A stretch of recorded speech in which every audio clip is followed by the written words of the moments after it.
love that line.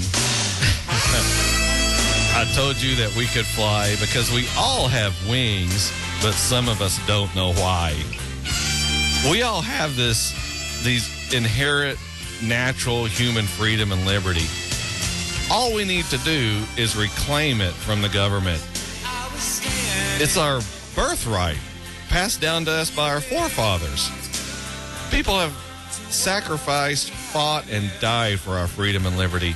Now it's been confiscated from us without so much as a vote to determine if that's what we want to do. That's one of the things we're fighting for here on the Patrick Riggins Show. By listening each week, we'll help you learn what you need to do to help get our country back to its roots of true original American freedom and liberty. We're heard each week, each Saturday afternoon at 4 p.m. on the Libertarian Lighthouse Radio Network and here locally on News Talk 98.7 WOKI. We're also on Facebook and YouTube if you want to check us out there, too, as well. You can just go there and search Patrick Riggins Show and up will pop. I was reading through the news this week and noticed a story on unemployment being up for women, but down for men. Now, if I was a conservative talk show host, I'd be railing on how this is happening during a Democrat administration, how they are supposed defenders of the American female business person.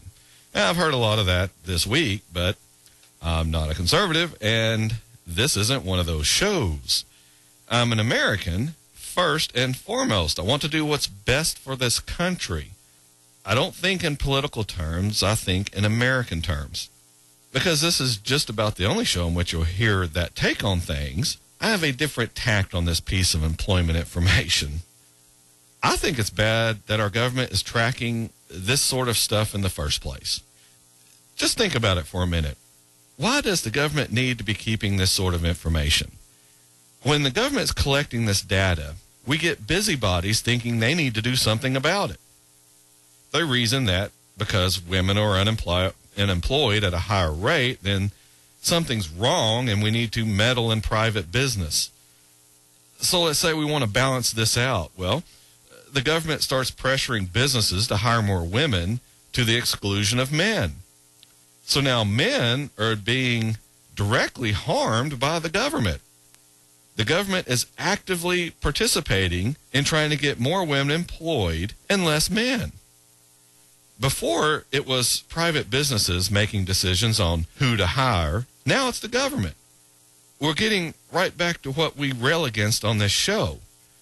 The government picking winners and losers, something it definitely should not be doing. The government should be the one place, if anywhere, that people are treated equally. The government is the law.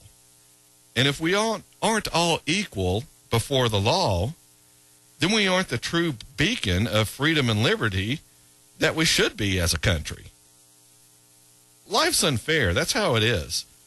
Someone else got the job and you didn't. It doesn't matter if that person is a man and you're a woman or vice versa. If someone else is given the job you were applying for, and personally, you don't think that's very fair. But that doesn't give the government the excuse to be unfair as well on that sort of thing. But that's what it's doing. It sits back and looks at this information pouring in and says, hey, we have to do something about this. If for anything, to get votes with whatever constituency they can count by meddling in the private affairs of the American people.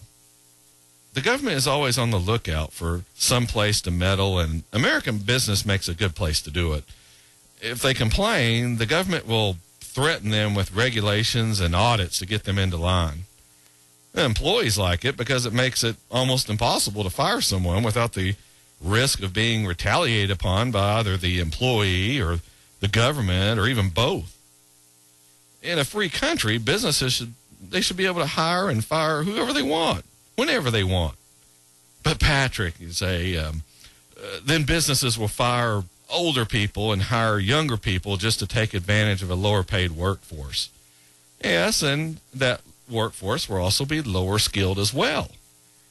The business will be taking a chance on paying a price for firing those with higher skill levels.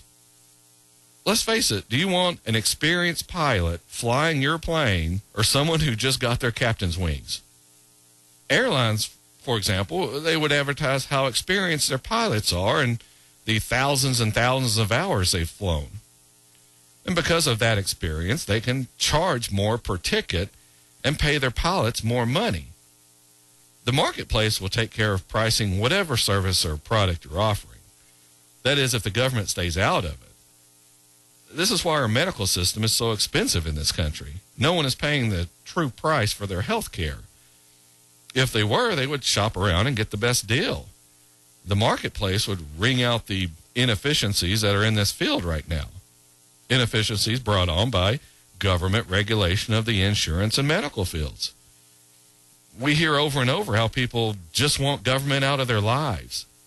I talked about it in the first segment. 68% of Republicans, in that poll, believe that, quote, individuals should be free to do as they like, as long as they don't hurt others, and that the government should keep out of people's day-to-day lives, unquote. Sure, it sounds good, real good in theory. That is, until you start taking away someone's government program, until they want some government doing something for them. Then they want government right in their back pocket. This is the problem with humans. A lot of times we're blatantly hypocritical. This is what you need to be sure and work on in your life. Now, it doesn't happen overnight. You don't wake up one day and say, gee, I'm no longer conservative or liberal, I'm a libertarian. It just doesn't work that way. You can't truly change your principles that quickly. That's why I tell you to watch out for these conservatives hosts who start parroting libertarian talking points. They didn't wake up one morning and decide the libertarians have the right idea. They wake up one day and their consultants tell them the country is starting to lean towards less government and more libertarian ideas. Now, all of a sudden, they get this epiphany as well. They believe just as you do. That is, until their consultants tell them otherwise. Just like the politicians in Washington running their focus groups to determine which words to use or what excuse sounds the best for a given situation. As I said, though, changing your principles is a process. It's not a decision. It's something you'll probably have to work on daily. Not consciously, but just catching yourself when you start thinking, government should be making people do this or that thing. That's when that libertarian voice in your head should start talking to you, reminding you that if they aren't hurting anyone else, then it's none of your business what someone else is doing.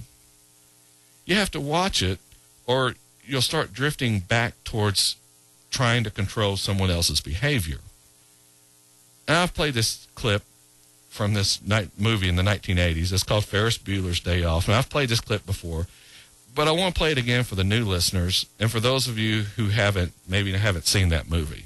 Here's a clip from it. What do you care if your brother ditches school?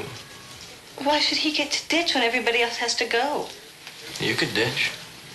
Yeah, I'd get caught. So you're pissed off because he ditches and doesn't get caught, is that it? Basically. And your problem is you. Excuse me? Excuse you. You ought to spend a little more time dealing with yourself, a little less time worrying about what your brother does. That was Charlie Sheen, by the way. Did you catch the relevant part of that clip? Here it is again, just in case you missed it first time through. You ought to spend a little more time dealing with yourself, a little less time worrying about what your brother does. Those are very hard words to hear because most of us don't want to think that we have anything to work on. But when you realize that, as the people in AA say, that's the first step. All right, we're up on the last break of the Patrick Regan Show here on the Libertarian Lighthouse Radio Network and locally on News Talk 98.7 WOKI. When we return, we'll cram a couple of more things into this last short segment before we run out of time this week. See you in a couple of minutes.